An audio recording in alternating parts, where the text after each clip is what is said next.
बिस्मिल्लाहिर्रहमानिर्रहीम। पाकिस्तान ते दुनिया च वेखण वालियां नूं एक बार फिर इमरान खान दा सलाम। तुसी वेख रहे हो Facebook page, YouTube channel Punjab ज़मीन ऑनलाइन ते मैं तुहाडा दोस्त मोहम्मद इमरान खान तहसील औरंगाबाद जिला बहावल नगर। दोस्तों, मैं अज तो कोई 5-6 दिन पहले वीडियो च गल की कि मेरी आखिरी वीडियो, लेकिन उस तो बाद दोस्तों ने फिर जनाब अली कमेंट किए, व्हाट्सएप ते मैसेज किए, फोन कॉल किए कि नहीं तुसी काम करो। देखो जी, काम मैं एक तरीके ना कर सकना कि मेरे जो सबसक्राइबर ने वो 48% वेखते हैं तो जेरे नई सबसक्राइबर वो 52% मेरी वीडियो वेखते हैं। तो फिर थंबनेल तो कालां करते हैं तो टेंशन बन जाती। तो गल तो वही है ना को कुकली बात वाली, उनकी वजह तो छड़ रहा सी ते सिर्फ तलक की बिना ते काम शुरू किया सी। अलहमदुलिल्लाह अपना बिजनेस भी है, साइड बिजनेस भी है, सारा कुछ है। तो हुण मैं इसे तो यह गल कर रहा सी कि तुसी जनाब अली अगर मेरी वीडियो शेयर करोगे, लाइक दे नाल अगर शेयर करोगे व्हाट्सएप ते चैनल ते कोई अर्निंग आएगी तो मैं तुहाडे नाल चलांगा। उनकी वजह कि ताकि मेरा पेट्रोल का खर्चा निकलता रहे। तो कैमरे तो थोड़ी उंगल हटा दी, अगे करती उंगल कैमरे दे, या उंगल हटा दे। तो दोस्तों, बंदा मेरा एक दोस्त है, जिम्मेदार है, जिथे वीडियो बना रहे हैं, तो उन्होंने कैमरा फड़ाया, मोबाइल के कैमरे ने।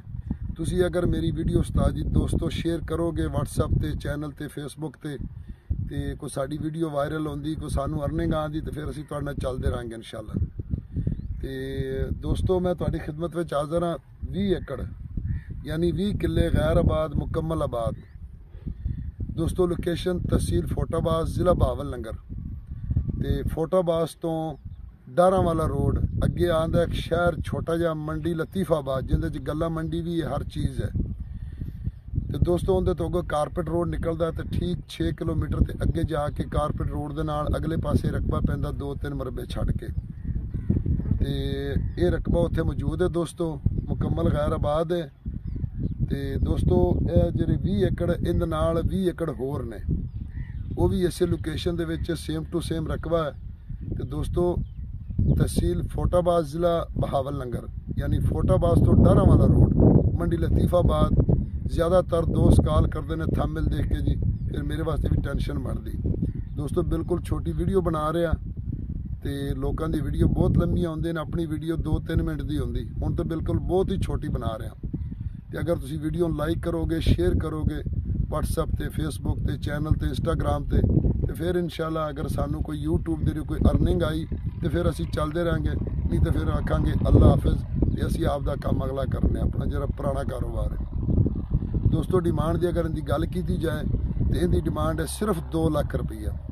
ना इनका नहरी पानी है तो ना ही इनका थले पानी है, क्योंकि थले पानी कड़वे ने तो नहरी पानी इनका है को नहीं, इन्हू एंड कमान कहते हैं। तो दोस्तों, फौजी अलाटमेंट है, तो जिन्होंने भी जरूरत हो दोस्तों, ये 2-4 साल तो बाद यो जमीन तुहानू 8 लाख की नहीं लभनी। तो 2 लाख रुपये फी एकड़ की फाइनल रेट है। डिमांड 2.5 कह लो, जिन्ना मर्जी कह लो। तो अगली वीडियो तक सानू इजाज़त दो। फी अमान अल्लाह, अल्लाह हाफिज़।